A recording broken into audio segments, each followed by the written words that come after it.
when it comes to the perfect timing, obviously for growing, that's one thing, but harvesting, that's a whole nother thing. Now, there's certain people that'll say it's the trichomes, say it's the pistils or the stoma, they'll say it's XYZ. What what do you determine as like the best time to harvest? What are you looking for these days? Same thing as always, or something different? Well, right off the bat, I've learned to keep the breeder's recommendation in the mind from the start. I've made the mistake before of just planting seeds blindly, not knowing how long it flowers for, and then all of a sudden it's stretching 4 weeks after flipping the light cycle, and then it's going 12, 13 plus weeks, and then me not really knowing it. So just keeping, before I even plant, knowing how many weeks that cultivar is going to be in the flowering stage, knowing that right off the bat and having a breeder's recommendation. What's the window for harvest? Talking directly to the breeder and finding out that information. It's been helpful. So when I get to that point, when I'm within that harvest window, and sure, I'll look before the harvest window as well, but looking at the harvest window, what does the plant look like as far as the color of the stigmas, right? Am I seeing a lot of like white stigmas still? Like, is there new rapid growth happening, or are the stigmas receding and turning colors, turning that, the orange color and then starting to recede? I'm looking at that for sure. And then as they get really close, when things start to slow down, actually, what a lot of people look at as well is the water uptake. As you get closer to harvest, typically the plants are going to uptake less water. You're doing less watering, and then that's when you know, hey, harvest is coming. Okay, now's the time to kind of bust out the jeweler's loop, or bust out the phone and take a close-up picture and look at the color of the trichomes. And I typically look for mostly cloudy with a sprinkle of amber. I know some people are like, 10% amber, 30% amber.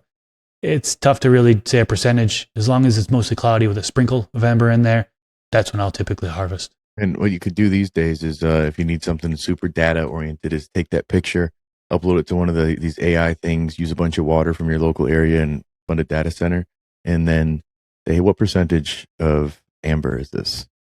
Like if you're not sure, I've got somebody who's never harvested before, and they are so. I'm like, it looks good. They sent me a picture. I'm like, it looks close to harvest, but I just give it another week to be safe. Yeah, that's right. I'm at like the point of a recipe is like it's a dash of this, a dash of this. You know what I'm saying? Like I've been doing it that long, then I'm just like, bro, you can tell. Like, right. You can tell. I'm like, you can tell. They're like, no, you can't. Like having that idea of a sprinkle and all these things, you'll really start to get these references the longer you grow. But understanding that 10, 20%, 30%, these are hard differences to determine.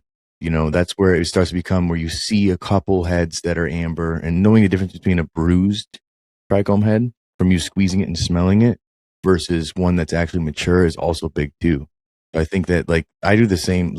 We have so many overlapping things, but that's definitely one of them in that sense that it's like a little bit of amber heads, I'm good to go. Yeah. And then if I'm doing a breeding run, I do like to run it longer than the breeding window. If I pollinated a plant, I should say. If I have a pollinated plant, I do like to run it longer than the breeding window, because I do feel if you run it a week or two longer, you give that plant a chance to develop more seeds. And that's what you're looking for. In that case, is seed production. You can look at the percent of developed versus underdeveloped seeds. And I haven't gotten too deep into this, but yeah, some breeders will let it go longer than the window so they can try to get more developed seeds to be on that plant. So some people swear against that. I talked to Mr. Soul. He's been on this podcast not too long ago, and he's like, "That's crazy." No, he didn't say it like that. I take him out. Stop, Chris. He didn't agree with that approach, and every breeder's different. There's different tips, techniques, things that people do. I personally have found that running a little bit longer seems to have more developed seeds. So yeah, well, we're indoor tent breeders. I'm just totally obvious. Nothing has ever hit the market, but I think our approach is we don't have the sun. You look at an outdoor plant, and oftentimes the sun somehow will hit every portion a lot better. Indoor, you can really see the light difference. You can really see the maturity of a plant difference. So just think the maturity of the cannabinoids of those bottom buds, and think seeds. And the difference of if you were able to have the actual seed development in that same amount of time, you're going to have more instead of those little white crappy ones you're throwing away. You'll have more viable ones. And we need every single little one when we're indoor guys, because we don't have a large abundance. I need all 5 of those extra ones that were white. I need those to be brown. You know what I'm saying? Like, Yeah, it's just good what it point. is. Like, think about the Frosted Stocks Fems, counting Yeah. every one of those things like it's our lifeline, wanting to make sure it's like 1, 2, 3. But that's when you're making your own right now, as people are concerned about going into November. It's a great thing to try the way Chris does it, try the way Mr. Soul does it, try and see what works for you. That's the beauty of this whole plant is you're able to figure out what works best for you. And sometimes it'll be different than what anyone online says. And you'll bring that to the game. Yeah, there's so many different ways to grow this plant successfully. And, it's not just one way to go about it. Well, and then speaking of the drying and curing, what about the curing process? So you now have gone since then, I think you had the Canitrol maybe with the sponge, and now the Yeah. world is everything's can boxes and boxes of boxes. Yeah, warping back to episode 100. I think that was filmed in 2023, if I remember correctly. So we're looking at 3 years ago, which is wow. Times Yeah, I flew. think you had the box then, though. Didn't you? I was just talking about it. Yeah, I had just, well, maybe it was 2020. I don't remember when that episode was, but I had got my hands on the Canitrol, if I remember correctly, and I was using the Canitrol. And Yeah, well, now you got three now can boxes. I've got 2 of the original Canitrol Cool Cures. I've got a V Cure by Vivo Sun. That's a dry box. And then it still can do tent drying, right? If I have a ton of different plants, like I just harvested 4 plants, 4 plants don't fit in one of those dry boxes, right? So being able to still utilize a tent to dry, which you can get very stable conditions off of tent drying. I'm actually doing a comparison video. I'm working on the comparison video that everybody's asking about.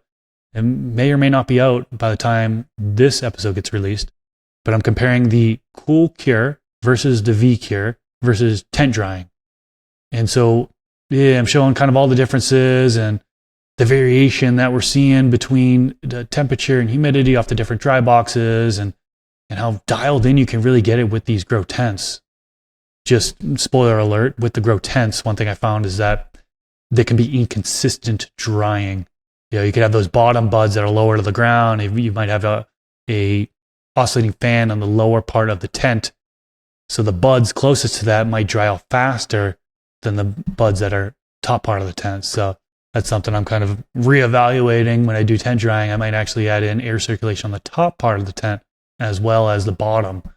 Something I didn't really think about. I've always encountered that, but didn't really think about it in depth. I was always like, the popcorn nugs or whatever, those need a little bit more drying. Okay, I'll leave them in there a little bit longer or whatever. They end up the trim pile or whatever. But yeah, the consistency you can get from these dry boxes are incredible, and being able to save so much time. I love being able to harvest, cut off the big fan leaves, cut individual branches, and then put them in the dry box and literally come back 7 days later and it's good to go. And I can keep it in there for pretty much as long as I want. I can keep it in there for weeks afterwards. I don't need to go in and trim that right away. Those boxes are used for storage as well. So there's been many times now, a handful of times where I've harvested, harvest just lined up with when I was going on vacation. So it was either a long weekend where I was gone or a whole week where I was gone. Well, luckily, I was able to pop everything in the dry box, come back, and everything would be good to go. I didn't have to deal with any refilling humidifiers in a dry tent or the risk of over drying happening. So all that stuff's been eliminated with these dry boxes. And as far as curing, again, you can just keep it directly into those dry boxes and curing can happen in there as well. I used to use it in glass jars.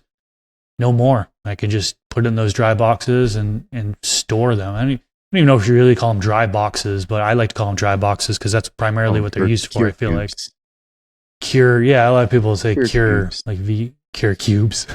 Cool cooler. Cure, V Cure. They're focusing on like the cure process, it seems like, when they're naming these things, but I feel like the drying process is kind of the primary use of it.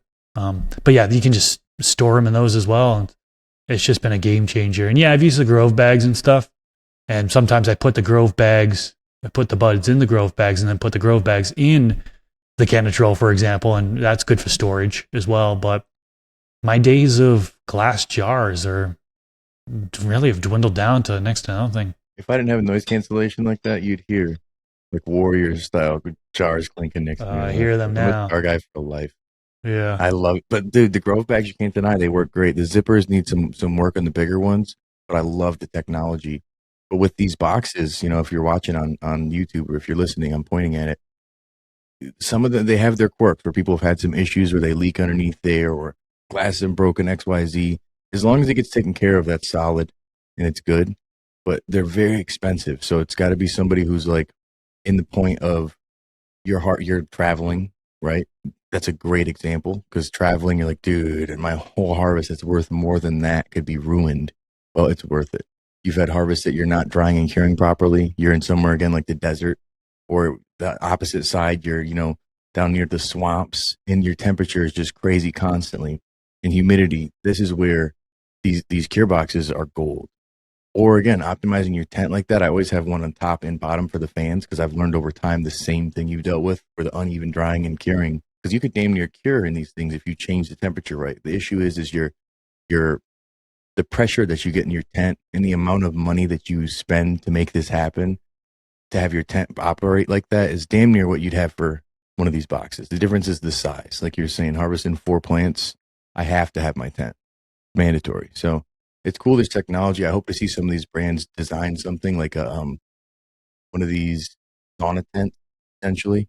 And then you take that technology in terms of the thickness and they end up using that for drying and curing. It'd be sweet. Yeah, I think one of the biggest complaints of that would be those dry boxes are too small. That's one of the biggest complaints. And also the price. I hope the price comes down. I mean, we're looking at $1,000 plus for these dry boxes. Now they have coupon codes and stuff like that so you can get it a little bit cheaper potentially with the V-Cure in particular. Mr. Grow 15 is my Vivo's shameless plug. Get the V-Cure, Mr. Grow 15. It saves the money, baby. Saves the money.